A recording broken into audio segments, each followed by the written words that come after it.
শরিকানা কুরবানি জায়েজ কিনা, শরিকানা কুরবানি জায়েজ কিনা, অর্থাৎ 7 ভাগে একটা গরুতে কুরবানি করবেন, এটা জায়েজ কিনা। এই বিষয়ে দুইটা মত। সেটা হচ্ছে অনেকেই বলেছেন যে 7 ভাগে কুরবানি মানে 7 জনে একটা গরুতে কুরবানি, এটা হচ্ছে এই হাদিসটা হচ্ছে সফরের সাথে নির্দিষ্ট। আল্লাহ রাসূল সাল্লাল্লাহু আলাইহি ওয়াসাল্লাম যখন সফরে ছিলেন হুদায়বিয়ার সময়, তখন তিনি একটা গরুতে 7 জন এবং একটা উটে 10 জন কুরবানি করেছেন। কয়জন? 10 জন কুরবানি করেছেন। তো এই হাদিসটা যেহেতু সফরে বা এই ঘটনাটা যেহেতু সফরে ঘটেছে, অনেকে বলেছেন যে এই হাদিসটা সফরের সাথে নির্দিষ্ট। কিসের সাথে? সফরের সাথে। সফর অবস্থায় এমন হলে এটা করতে পারে। তবে এর বিপক্ষে যে ফতোয়াটা যেটা শক্তিশালী, ওটার তুলনায় এবং রাজে বা প্রাধান্যযোগ্য মত, সেটা হচ্ছে আল্লাহ রাসূল বলেছেন আল বাকারাতু আন সাবাতিন ওয়াল জাযুরু আন সাবাত। একটা উট এবং একটা গরুতে 7 জন শরীক হওয়া যায়। একটা উট একটা গরু 7 জনের পক্ষ থেকে। কজনের পক্ষ থেকে? 7 জনের। এই মতটা, এই যুক্তিটা আমার কাছে সবচেয়ে বেশি বা প্রাধান্যযোগ্য মনে হয় যে একটা গরুতে 7 জন কুরবানি করা জায়েজ এবং একটা উটে 7 জন কুরবানি করা জায়েজ।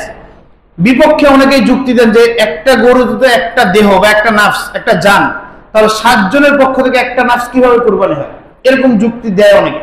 তো এই ক্ষেত্রে বলা যায় যে আসলে যুক্তি দিলে অনেক বিষয় দেওয়া যায়, কিন্তু ইসলাম কখনো যুক্তি দিয়ে চলে না। আলী রাদিয়াল্লাহু তাআলা আনহু বলছেন যে যদি লাউ কানা দ্বীনু বির-রা'ই, যদি দ্বীন, ইসলাম, ধর্ম যুক্তি দিয়ে চলতো, তাহলে মুজার উপরে মাসাহ না করে মুজার নিচে মাসাহ করাটাই বেশি যুক্তিসঙ্গত হতো। বুঝতে পারেন মনে আমার কথা? মানে মুজার উপরে মাসাহ করেন না আপনারা? মুজা পড়া থাকলে কোথায় মাসাহ করেন? উপরে না নিচে? উপরে। তাহলে যুক্তি কি বলে? উপরে মাসাহ করার কথা না নিচে? ময়লা বেশি কোথায় লাগে? নিচে না উপরে? নিচে। তাহলে মাসাহ কোথায় করেন? উপরে। যুক্তি কি বলে? কোথায় মাসাহ করার কথা? নিচে। তাহলে দিন তো যুক্তি দিয়ে চলে না। চলে? যদি চলতো তাহলে মুজার উপরে না করে নিচে মাসাহ করতে বেশি যুক্তিসঙ্গত হতো না? হতো কিনা? হতো।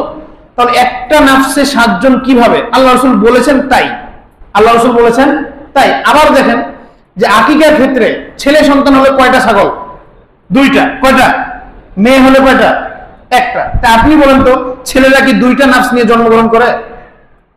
বুঝতে পারেন মনে হয়? 2টা ছাগলে কয়টা জান? বুঝতে পারেন? 2টা ছাগলে কয়টা জান?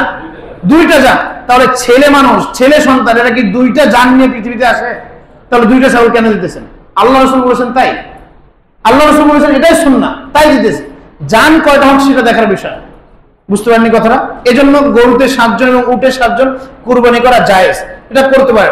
তবে সামর্থ্য হলে, ব্যক্তির যদি সম্পদ ভালো থাকে, তাহলে একাকী কুরবানি করেন। প্রয়োজনে গরু না হলে ছাগল দিয়ে করেন। এটা হচ্ছে উত্তম, এটা হচ্ছে উত্তম এবং ভালো আল্লাহ তাআলার নিকট।